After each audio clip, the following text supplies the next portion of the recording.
John Jones was a man who entered a cave near Utah Lake with the intent to explore. During his exploration, he decided to set a new record by going into the tightest spot in the cave.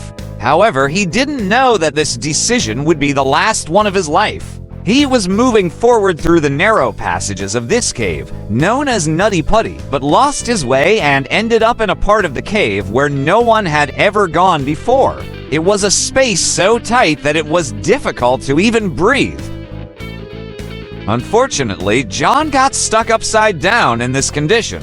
This is the story of 26-year-old John Jones, whose last 27 hours of life were spent in this cave.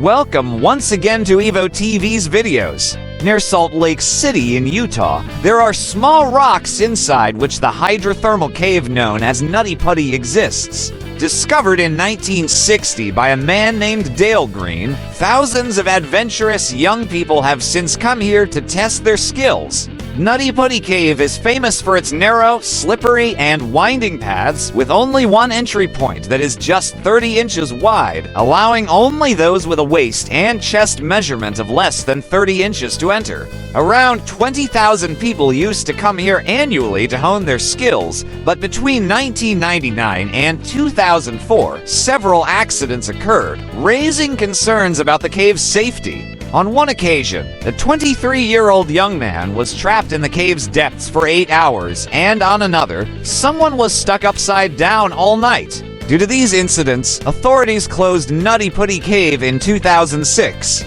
However, professional cavers argued that the cave should only be closed to inexperienced cavers, as they were often the ones getting stuck.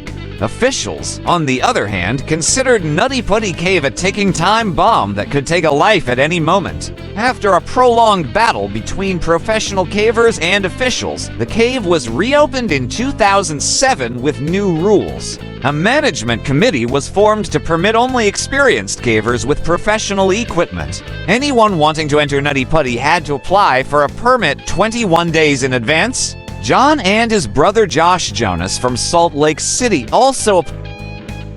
On November 24, 2009, at 8 p.m., 26-year-old John Jones entered the Nutty Putty Cave system with his group.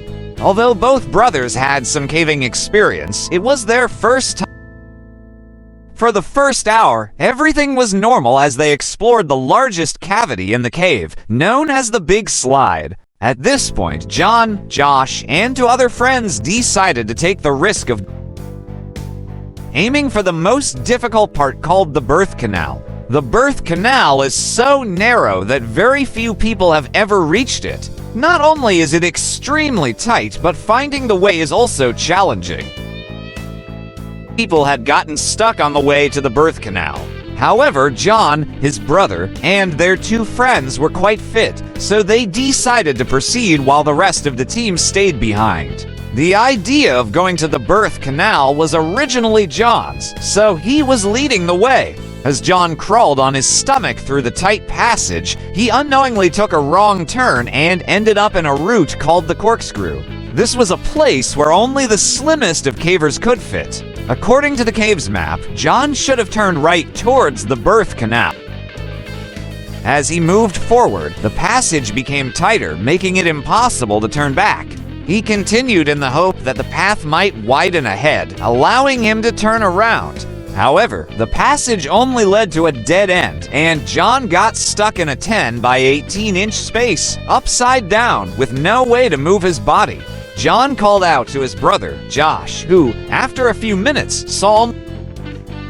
Initially, Josh made light of the situation, but when he realized the severity, he panicked. Josh tried pulling his brother's legs several times, but this only worsened the situation, pushing John further down. John, stuck upside down, couldn't move at all. Both brothers realized they needed professional help. The problem was that there was no mobile signal deep inside the cave to call 911. Josh had to go outside to make the call and then return to his brother's location. 3 hours later, the first rescue team, led by Susie and tried to free John for 2 hours, but worse than expected.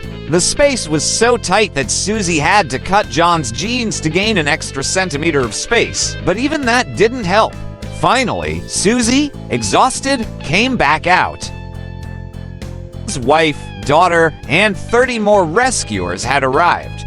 They were all considering various ways to free John, including the possibility of amputating his legs. Ultimately, they decided to use ropes and a pulley system to pull John out by his legs. However, the challenge was to drill the pulleys into the cave walls without breaking the stones and blocking the path. During the drilling, some stones slid and fell on John. Working 700 feet deep in the cave was not only difficult, but also time-consuming, and only one rescuer could work at a time due to the narrow space. The number of rescue workers outside had now exceeded 100, but they couldn't do much. Additionally, a doctor in the rescue team made the situation more critical by revealing that John, being upside down, had only 10 hours left before his organs would start failing. The human body is designed to stay upright, with the heart pumping body efficiently.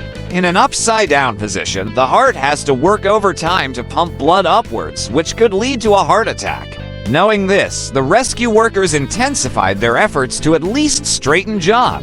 After hours of waiting, the pulleys were finally installed, and John was pulled by his legs. However, they encountered a new problem. John's legs were in such a position that they couldn't bend, and when pulled, his feet hit the cave's ceiling.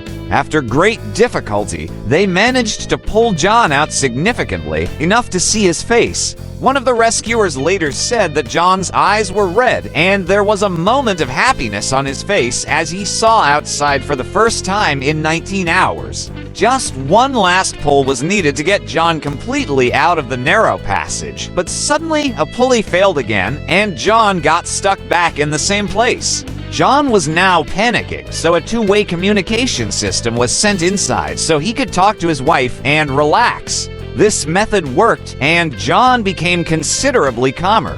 After 19 hours, the preparations to pull John out again were complete. This had to be done carefully because each pull put a lot of pressure. After much effort, they managed to pull him out enough to see his face. The rescuer said that John, and there was a moment of happiness on his face. 19 hours, John could see outside the narrow passage. Just one last pull was needed to get John completely out of the narrow passage, but suddenly a pulley failed again, and John got stuck back in the same place. This time, they sent a brave paramedic down to check John's pulse. The news that everyone feared was true. John Jones was declared dead at 11:50 p.m. on November 25, 2009. John's wife couldn't believe that her husband had died due to such a misadventure.